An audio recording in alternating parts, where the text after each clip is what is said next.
Hi everyone, I'm Glenn from the Code, and today I'll be talking about principles that have helped me to communicate in a more loving, warmer and assertive manner. I'll specifically be addressing how to implement these with friends. Don't forget, these are based on my vision and life experiences, and this is what has worked for me in order to level up my communication skills. So let's go! I will start this video out a bit differently compared to my last one, as I will not expand on how I previously used to communicate again.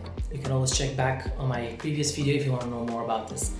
But a long story short, I had a destructive habit of either lying to my friends or crossing my own boundaries. And I did this because I was too scared to stand up for myself or what I wanted. Today I'll be starting out with giving a few tips that you have to remember when communicating with anyone. Then I will explain my principles and share an experience to illustrate how I'll handle specific situations now. The first thing that I have for you today is the message that you send out might not be the same as how it is received. So we all had a conversation, and let's say for the sake of this video, with a friend, and when they said something to us, it made us upset and maybe even lashed out at them. But then when they explained it in a different way, it was actually meant as a compliment or without any intent of hurting us. This is why you have to make a habit out of asking people to explain something again. The second tip that I have for you today is to be surrounded with friends that lift you up. When I was in therapy, I got to know a lot of people. A few wanted to stay in touch, and with some I did. But that didn't last too long because I was working very hard to improve myself. So being surrounded by those friends was actually me staying within the problem. And I'm not saying they were the problem. I'm just saying most of them were talking negative all the time, and some even were still showing the same behaviors as before they started therapy. So after a while I stopped reaching out, and so did they. So I'm actually never reached out. But now I have a few good friends, and I know if I call them, they will be there to support me. And they have a lot of amazing qualities that I want to make my own. So now I am in a solution. And in this case, they actually have been the solution. And I'm not saying you have to make the same choice as I did. I just want you to be aware of the people that you keep around yourself. The third tip is that you have to try and realize that you only have control over yourself. Once you realize this, it's such a relief. Because that means you only have to take care of your part. And don't get me wrong, trust me, that's more than challenging enough. What I mean with that is that as long as you are honest and you bring news in a friendly and respectful manner, you're good. How the other person deals with that is in his control. My fourth and last tip today is to announce your intents. In the beginning, I told all of my friends that I have issues with good communicating. So I started out by saying I want you to feel safe and comfortable when you tell me things that I do or say that you don't like. And I made sure, by announcing this, that there was a safe environment being created where we felt safe and comfortable to be honest with one another. And sometimes I actually started out with saying I'm going to say something that you did or said that I don't like. But I want us to have this conversation in a way where we both feel respect at the end of it. This was actually really helpful because it prevented me to become upset or angry while having the conversation. Because the only way I actually talked about my boundaries was when I was becoming upset and I started yelling. But this was actually just a very passive-aggressive way of communicating. So remember these tips when you practice the exercise at the end of the video. And now, the 3 principles of this video. The first one is, with honesty and vulnerability, a friendship can grow. The second one, give opportunities to your friends to be good friends. And the third and last one, never fill in the blanks yourself. With honesty and vulnerability, a friendship can grow. These are difficult things to become comfortable with. It's a trial and error, so keep practicing them. A bonus tip here is to make little cards with sentences written on them that you keep in your wallet. So every time you open up your wallet, you see the cards and you remind yourself of what's written on them. That way you'll become comfortable with the idea of them. This was actually an exercise at the place where I was getting my professional help. On one of the cards I used was written, "By being vulnerable, a friendship can grow."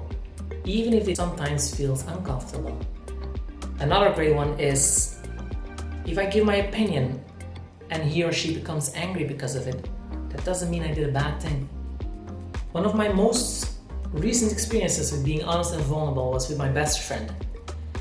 We made an appointment for Sunday to meet up and have some bro time. But he also knew I was visiting another friend in another town.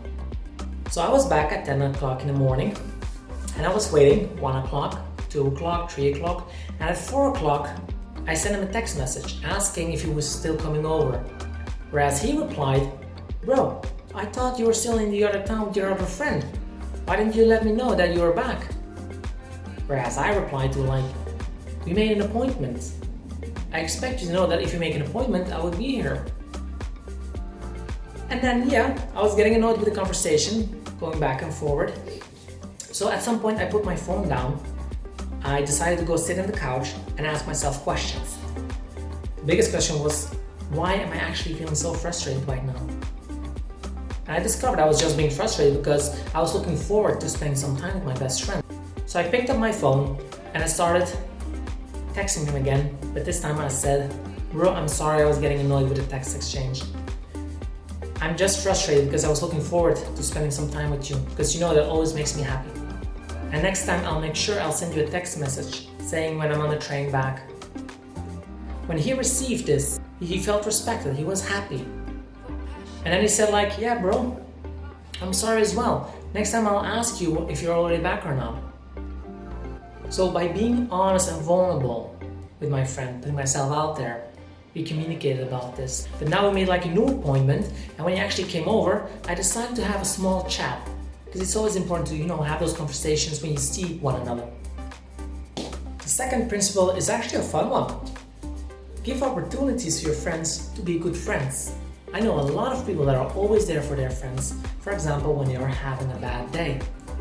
But they never give the same chances to their friends. If someone comes to you and tells you about their bad day, afterwards you feel happy because you were able to support your friend. You feel validated. It shows you are valuable in their life.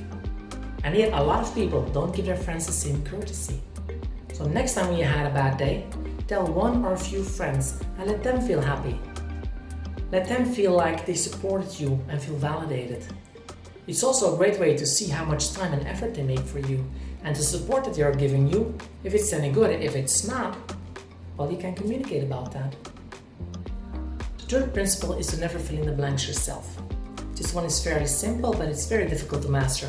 So it means when someone tells you something and your first reaction is to become offended, before you become offended, stop and ask them to explain it again. And let them know that it didn't have a good effect on you.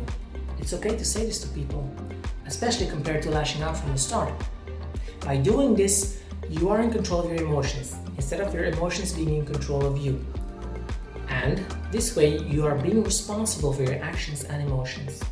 At one point, I was spending the night at a friend, my best female friend, and I remember she asked me a question.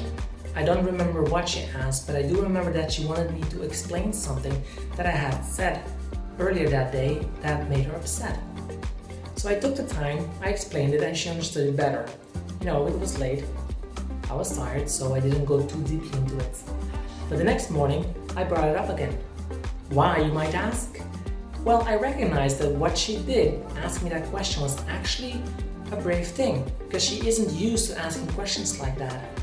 So I told her I was happy and grateful that she asked me to explain it again, because I'm a guy that is known for, talking faster than I think sometimes, but I always mean well.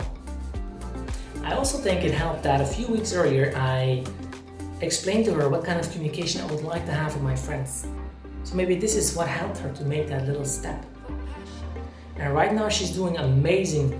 The way she communicates now, I'm really proud of her. She's doing an amazing job. We actually helped each other to grow in this regard.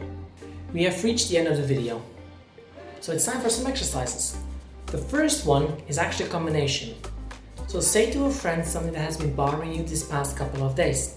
By doing so, you are being honest and vulnerable. If starting out with this is too difficult, it is okay to send a text message or a voice message. And if it makes you angry or frustrated, Ask yourself after confiding in your friend if it made you feel better. For the second exercise, when someone explains or says something, ask them to repeat it again. If you can't find a genuine situation, ask it anyway. Ask someone to repeat something even though you understand it. Never hurts to get some practice, right? And little steps help you to set you up for the bigger step. But most importantly, afterwards, ask yourself, was it as bad as how you perceived it to be? These are the exercises for this week. I'm Glenn from Code Code. Thank you for watching. And let's work together to get you closer to a life that you want to live. Take care now.